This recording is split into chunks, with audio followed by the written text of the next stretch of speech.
मित्रांनो नमस्कार. मी बाबाराव मुसळे, सारं काही बाबाराव मुसळे या माझ्या यूट्यूब चॅनलसाठी मी आपल्यासमोर सादर झालो आहे. हे झालंच कसं या मालिकेतील 10 मिनिटांची एक कथा मी आपल्याला आज सांगणार आहे. कथेचं शीर्षक आहे महाकुंभ मेळाव्यातील तीर्थाचा महाभयंकर परिणाम. पुन्हा एकदा, महाकुंभ मेळाव्यातील तीर्थाचा महाभयंकर परिणाम. लगेच कथेला सुरुवात करतो. महाकुंभ मेळ्याला गावच्या शाळेतील महेश मास्तर आणि इतर 3 शिक्षक रजा न काढता गेले आणि परतही आले. आता ही गोष्ट शाळा समितीतल्या काही लोकांना माहिती होती. याचं कारण असं की हा महेश 2 वर्षापासून गावात आला आणि तो बेफामपणे वागायला लागला.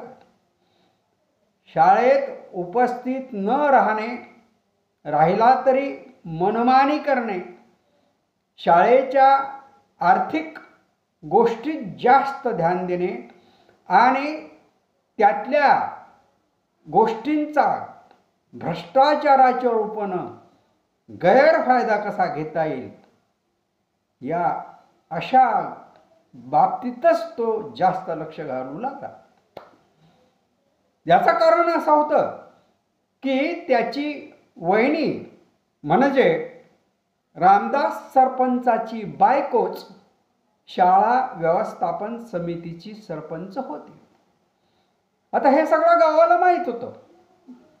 पण झालं काय की 2 दिवसात म्हणजे महेश मास्तर महाकुंभ मेळाव्यावरून आल्यानंतरच्या 2 दिवसात काय केलं त्याने? हा महामेळावा महाकुंभ हे सगळी ज्याची त्याची श्रद्धा आहे, त्याला आपण दोष देऊ नये. पण त्याने त्याच्या वर्गातल्या म्हणजे 5व्या वर्गातल्या मुलांना तिथून आणलेलं जे तीर्थ होतं ते चमचा सक्तीनं काही मुलांना, काहींना स्वेच्छेनं प्यायला दिलं. त्यात शाळा व्यवस्थापन समितीचा मेंबर असणारा महेंद्र याचीही मुलगी होती आणि दुर्दैवाने त्याच्या मुलीला त्याच्यापासून त्रास व्हायला लागला. मळमळ सुरू झाली, उलट्या सुरू झाल्या आणि शाळेतल्या मुख्याध्यापकाने एका शिक्षिकेसोबत त्याच्या मुलीला घरी पाठवलं. हेही गावाला माहीत होतं.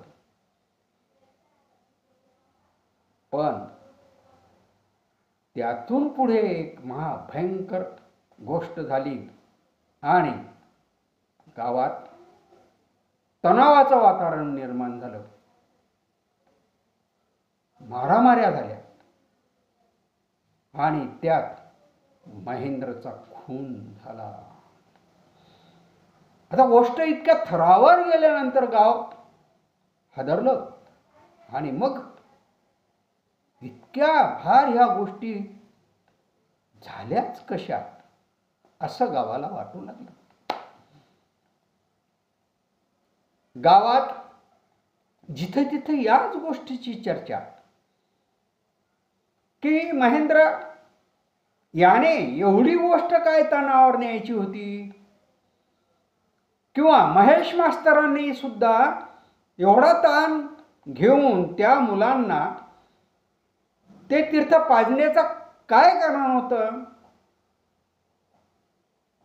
पण जे झालं ते सगळं असं झालं होतं. आता यात महेंद्र गप्प बसणारा नव्हता. कारण महेंद्र हा व्यवस्थापन समितीचा मेंबर झाल्यापासून तो शाळेतल्या नुसत्या महेशच नाही तर इतर शिक्षकांवर सुद्धा नजर ठेवू लागला. कोण्या शिक्षकाचं काही जर चुकलं तर व्यवस्थापन समितीच्या बैठकीमध्ये त्यावर जाब मागू लागला. शाळेचं जे काही आर्थिक स्वरूपाची कामं असतील त्यामध्येही जो भ्रष्टाचार होत होता त्यावरही तो खडाजंगी करत होता. खिचडीचं प्रकरण, त्यातला तांदूळ गायब करणे, त्यातले शेंगदाणे गायब करणे किंवा त्यातला आणखी काही मटेरियल गायब करणे, यावरही त्यानं निगराणी ठेवली होती. आणि त्यामुळेच महेश मास्तर आणि रामदासच्या डोळ्यात तो सलत होता.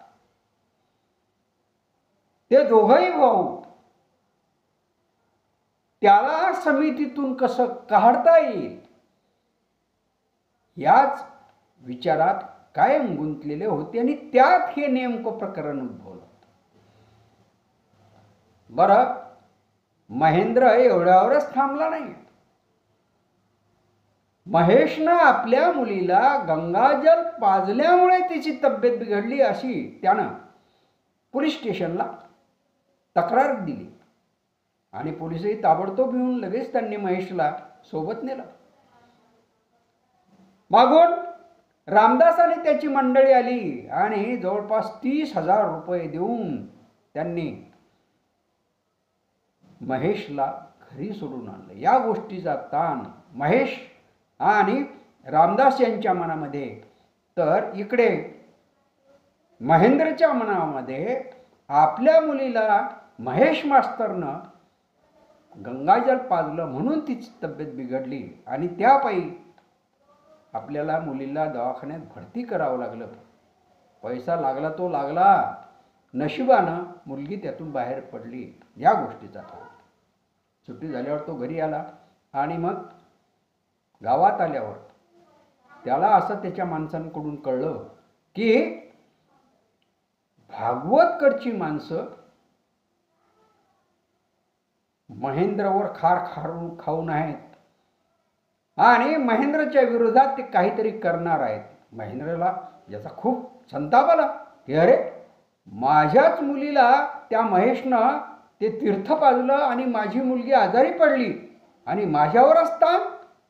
ते काय नाही, चला आपणच त्यांना जाऊन जाब विचारू. आणि हे निघाले तर काहींनी काठ्या हातात सोबत घेतल्या. हा जमाव आपल्याकडे येतो आहे हे जेव्हा महेश आणि रामदास सरपंचाला कळलं तेव्हा तेही त्यांचा गट घेऊन निघाले. त्यांच्या गटातल्या माणसांच्या हातात नुसत्या काठ्याच नव्हत्या तर काहींच्या हातात कुऱ्हाडीही होत्या. आणि नेमकं चावडीवर 2 गट समोरासमोर झाले. बाचाबाची झाली, तू ये झाली आणि त्याच्यातूनच मग मारामारी सुरू झाली. किंकाळ्या, आरडा ओरडा, गाव सगळा जमा झाला. काही वेळानं हे सगळं संपलं आणि चित्र असं की त्यात महेंद्र धारातीर्थी पडला आणि दोन्हीकडची माणसं घायाळ झाली. खून, बापरे. आणि कशासाठी? महाकुंभ मेळ्यात जाऊन तिथलं गंगाजल शाळेतल्या मुलांना पाजलं आणि परिणामी महेंद्रचा खून. हो, अरे गंगाजल. नमस्कार मित्रांनो, आपण कॉमेंट्स देणारच आहात. माझं हे चॅनल आपण मोठ्या संख्येने सबस्क्राईब करा. आभारी आहेच. पुन्हा पुढच्या रविवारी एक नवी कथा घेऊन मी आपल्यासमोर सादर होईन. तोपर्यंत पुन्हा भेटू.